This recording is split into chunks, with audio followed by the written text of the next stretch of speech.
in the extremes in the 14s, 13s, 12s, but it was still a basic solution. So when they were mixed, a strong strong acid and a weak base, it produces a weak acidic solution. And that's it for our food experiment. Thank you for watching.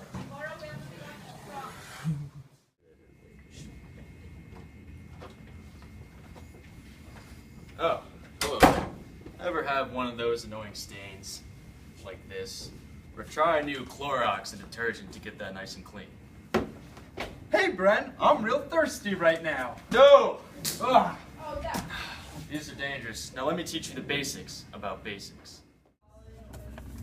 Hello, Professor Gutierrez. Hello, James. So you're going to teach us about bases today, right? Indeed I am. So what exactly are bases? Well, bases, they're electrolytes that conduct electricity. They're substances that donate their electrons to another element during a reaction. Okay. What are some characteristics of bases? Well, some characteristics are they taste bitter, they feel slippery, and when they react with acids, they produce a salt and water. Okay. Can you give me some examples?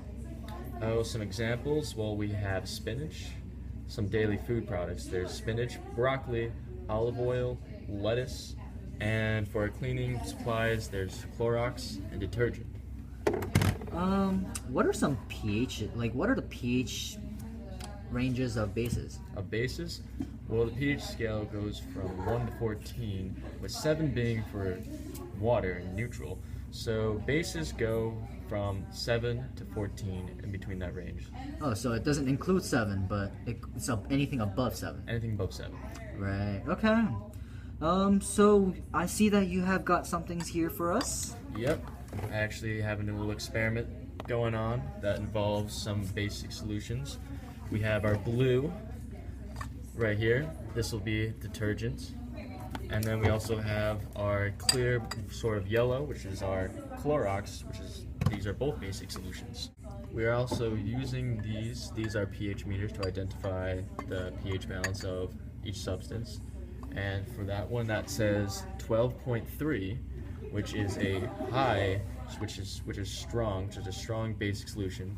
And this one has an 11.3 pH, which is also a strong basic solution. I Just see. pHs. Well,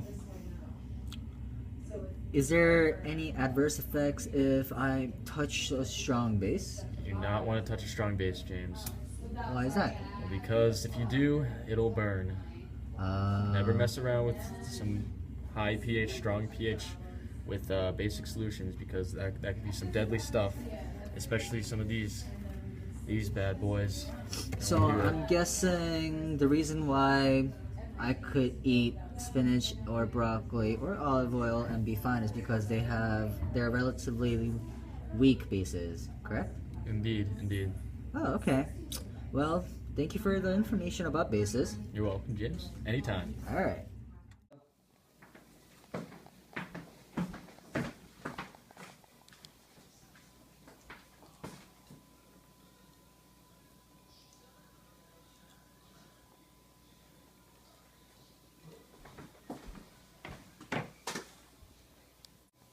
I just ate something icky. I might get nauseous.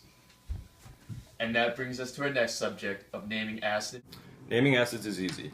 If there's no polyatomic ion, you're going to put hydro in front and then end it with ic acid. So chlorine becomes hydrochloric acid when you put an H in front of it. If there's a polyatomic ion, all you have to remember is I ate something icky, so I might get nauseous. If the polyatomic ion ends in 8, you're going to change that ending to ic and add the word acid. So chlorate becomes chloric acid. And if the polyatomic ion ends in ite, you're going to change that ending to us. So chlorate becomes chlorous acid. Hey, as the bases, different pHs.